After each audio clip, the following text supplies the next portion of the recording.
Hello everyone, क्या हाल है भाई आप सभी के। उम्मीद करता हूँ काफी अच्छे होंगे। दोस्तों इस वीडियो में हम लोग जैक बोर्ड एग्जाम 2025 के लिए क्लास 12 हिस्ट्री के कुछ टॉप ऐसे इंपॉर्टेंट वायरल ऑब्जेक्टिव क्वेश्चन को कराने वाले हैं जो आपके एग्जाम में डायरेक्ट पूछने का काफी ज्यादा चांसेस है। तो दोस्तों वीडियो को स्किप करने का गलती बिल्कुल भी मत कीजिएगा। वीडियो को शुरू से लेकर अंत तक जरूर देखिएगा क्योंकि इस वीडियो में बताए गए हर एक क्वेश्चन तुम्हारे एग्जाम पॉइंट ऑफ व्यू से काफी ज्यादा इंपॉर्टेंट है। तो चलिए दोस्तों बिना समय को बर्बाद किए आज की हमारे शानदार सी क्लास को स्टार्ट करेंगे।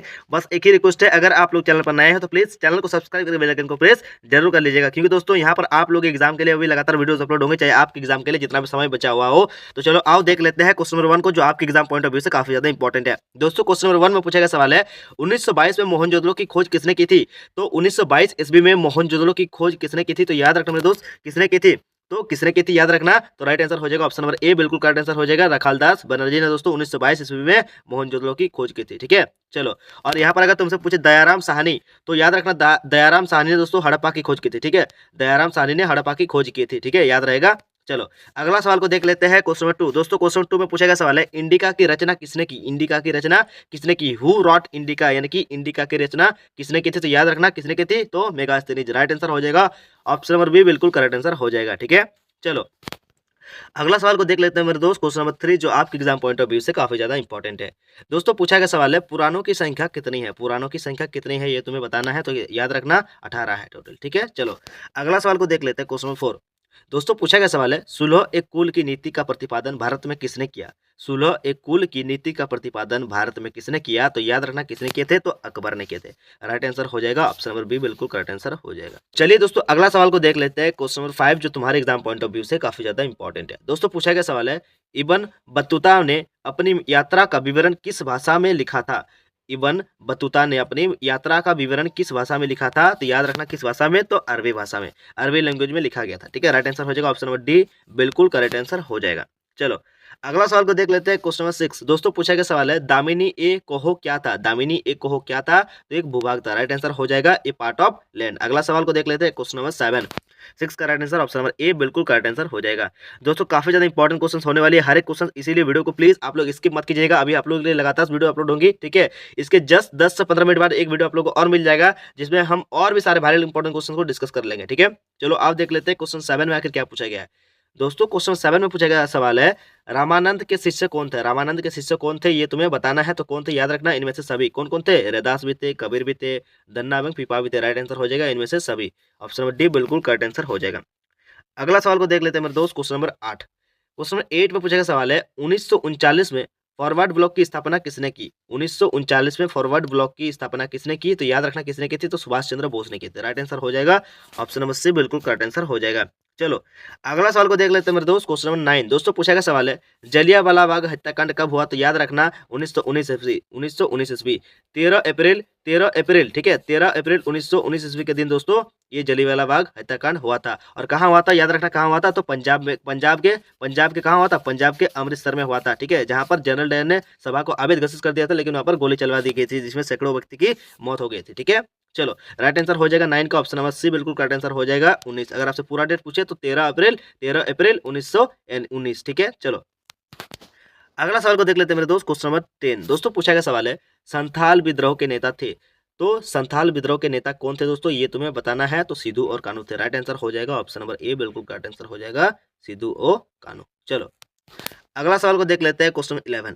दोस्तों पूछा गया सवाल है बुद्ध के बचपन का नाम क्या था। बुद्ध के बचपन का नाम क्या था, तो इसका राइट आंसर सभी बच्चों को ईमानदारी से कमेंट बॉक्स में कमेंट करके बताना है। ठीक है कि क्वेश्चन नंबर 11 का राइट आंसर कमेंट बॉक्स में आप लोगों को कमेंट करके बताना है कि आखिर बुद्ध के बचपन का नाम क्या था ये तुम्हें बताना है। ठीक है, तो सभी बच्चे फटाफट से ईमानदारी से कमेंट करेंगे क्वेश्चन नंबर 11 का राइट आंसर क्या हो जाएगा। चलो अगला सवाल को देख लेते हैं क्वेश्चन नंबर 12। दोस्तों क्वेश्चन नंबर 12 में पूछा गया सवाल है बंगाल का विभाजन कब हुआ था। तो बंगाल का विभाजन कब हुआ था, तो 1905 ईस्वी में हुआ था। ठीक है, कब हुआ था, 1905 ईस्वी में, याद रखना। और अगर पूछे कि झारखंड का विभाजन कब हुआ था, बिहार से अलग कब हुआ था, ठीक है, तो याद रखना कब हुआ था, तो 15 नवंबर 2000 ईस्वी में हुआ था। 15 नवंबर 2000 ईस्वी में हुआ था। ठीक है चलो अगला सवाल को देख लेते हैं क्वेश्चन 13। दोस्तों पूछा गया सवाल है काफी ज्यादा इंपॉर्टेंट क्वेश्चन है। क्या पूछा गया आइए हम लोग देख लेते हैं। पूछा गया है मुस्लिम लीग के द्वारा मुक्ति दिवस कब मनाया जाता है। मुस्लिम लीग द्वारा मुक्ति दिवस कब मनाया गया, तो याद रखना कब मनाया गया, तो 22 दिसंबर 1939 को मनाया गया। ठीक है, याद रहेगा। चलो अगला सवाल को देख लेते हैं मेरे दोस्त, क्वेश्चन नंबर 14। दोस्तों क्वेश्चन नंबर 14 में पूछा गया सवाल है किसका जन्म स्थान तल तलवंडी था, किसका जन्म स्थान तलवंडी था, ये तुम्हें बताना है।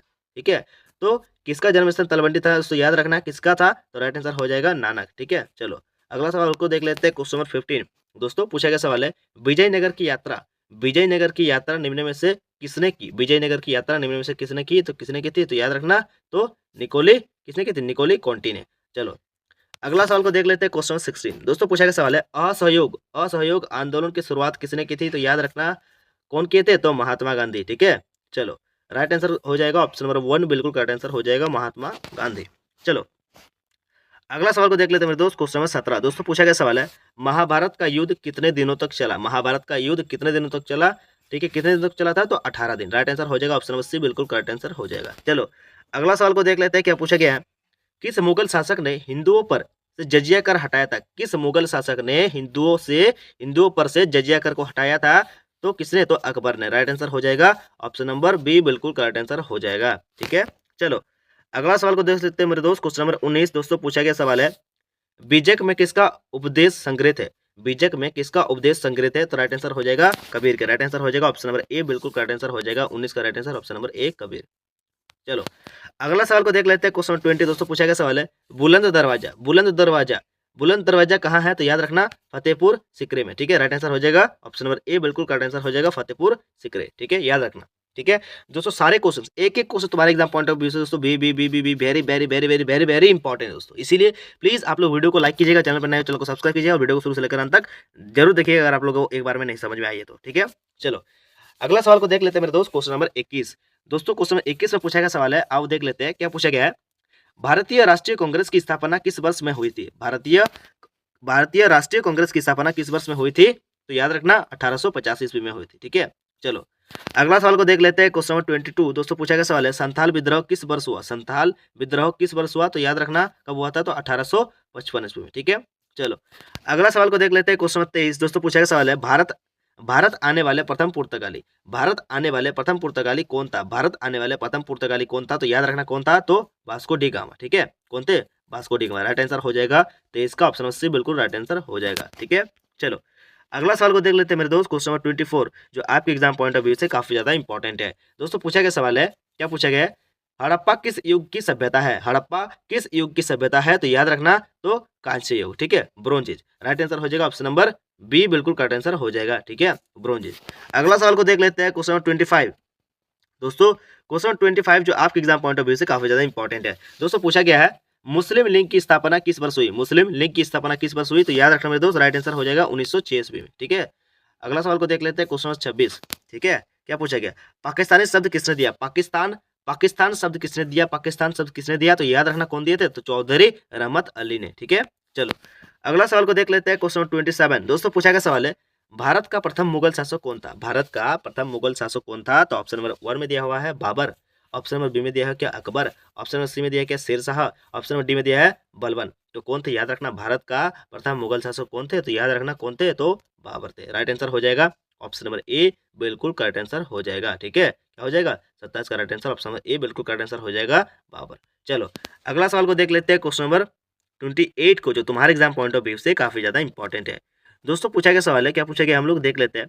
पूछा गया है कि गुप्त राजवंश किस वर्ष के शासक को भारत का नेपोलियन कहा जाता है, गुप्त राजवंश के किस शासक को भारत का नेपोलियन कहा जाता है। ठीक है, तो किसको कहा जाता है, ऑप्शन नंबर ए में दिया है तुम्हारा समुद्रगुप्त, ऑप्शन नंबर बी में दिया है अशोक, ऑप्शन नंबर सी में दिया है चंद्रगुप्त, ऑप्शन नंबर डी में दिया है इनमें से कोई नहीं। तो याद रखना गुप्त वंश के किस शासक को भारत का नेपोलियन कहा जाता है, तो समुद्रगुप्त को। ठीक है, क्या कहा जाता है, समुद्रगुप्त को। राइट आंसर हो जाएगा ऑप्शन नंबर ए बिल्कुल करेक्ट आंसर हो जाएगा। दोस्तों चलिए अगला सवाल को देख लेते हैं। क्वेश्चन नंबर 29 जो तुम्हारे एग्जाम पॉइंट ऑफ व्यू से काफी ज्यादा इंपॉर्टेंट है दोस्तों। क्वेश्चन में क्या पूछा गया है आओ देख लेते हैं। पूछा गया है, अमुक्त माल्यद नामक ग्रंथ के लेखक कौन थे, अमुक्त माल्यद नामक ग्रंथ के लेखक कौन थे, तो याद रखना कौन थे, तो कृष्णदेव राय थे। राइट आंसर हो जाएगा ऑप्शन नंबर सी बिल्कुल करेक्ट आंसर हो जाएगा। एक एक क्वेश्चन को ध्यान से देखते जाना, एकदम 100% तुम लोग का क्वेश्चन यहाँ से मैच करेगा।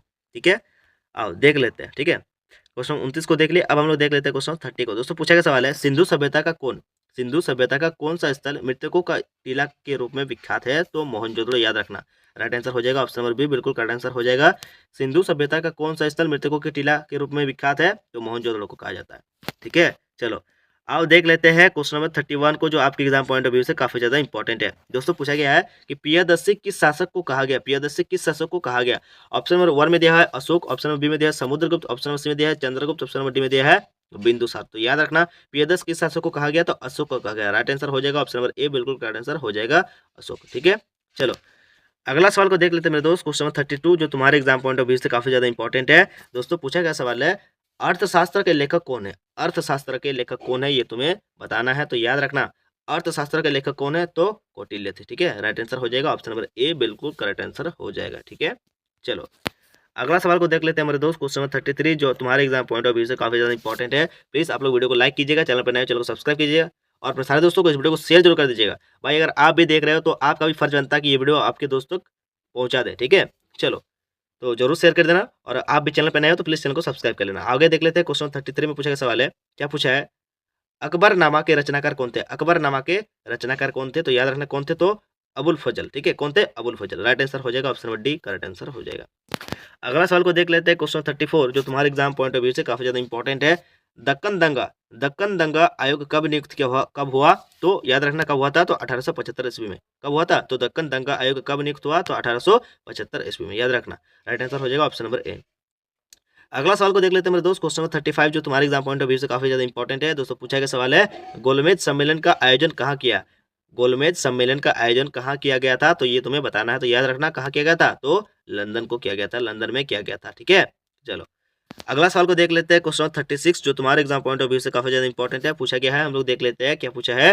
फोर्ट विलियम की स्थापना कहाँ की गई, फोर्ट विलियम की स्थापना कहाँ की गई, तो कलकत्ता में की गई। याद रखना कहाँ, तो कलकत्ता में। ठीक है, अगर तुमसे कोई पूछ दे एग्जाम में, अगर आ जाए कि फोर्ट विलियम की स्थापना कहाँ की गई, तो बोल देना है। ठीक है, आंख मूंद के एकदम तुमको राइट आंसर में टिक कर देना है, कोलकाता। ठीक है, राइट आंसर हो जाएगा ऑप्शन नंबर बी, एकदम करेक्ट आंसर हो जाएगा।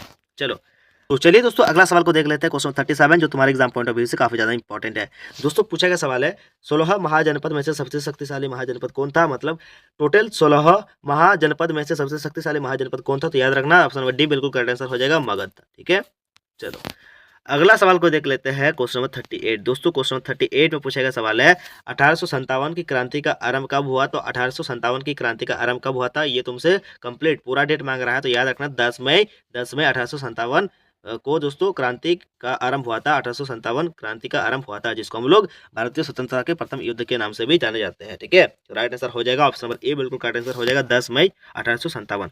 अगला सवाल को देख लेते हैं, क्वेश्चन नंबर 39। दोस्तों पूछा गया सवाल है दक्षिण अफ्रीका से महात्मा गांधी वापस कब आए, दक्षिण अफ्रीका से महात्मा गांधी वापस कब आए थे। तो ये तुम्हें बताना है, तो कब आए थे। याद रखना 1915 ईस्वी को महात्मा गांधी दक्षिण अफ्रीका से भारत आए थे। ठीक है, राइट आंसर हो जाएगा ऑप्शन नंबर सी, करेक्ट हो जाएगा।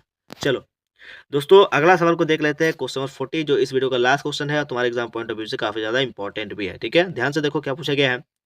पूछा गया है दिल्ली चलो का नारा किसने दिया, दिल्ली चलो का नारा किसने दिया। तो याद रखना सुभाष चंद्र बोस ने। ठीक है, राइट आंसर हो जाएगा ऑप्शन नंबर ए, बिल्कुल करेक्ट आंसर हो जाएगा। ठीक है, चलो तो दोस्तों आज की इस वीडियो में दोस्तों आपके एग्जाम पॉइंट ऑफ व्यू से दोस्तों 40 के 40 ऐसे top important viral objective type के क्वेश्चंस को करवा दिए हिस्ट्री के, जो तुम्हारे एग्जाम पॉइंट ऑफ व्यू से काफी ज्यादा इंपॉर्टेंट है। ये सारे क्वेश्चन तुम्हारे एग्जाम में डायरेक्ट तुमको देखने को मिल सकते हैं।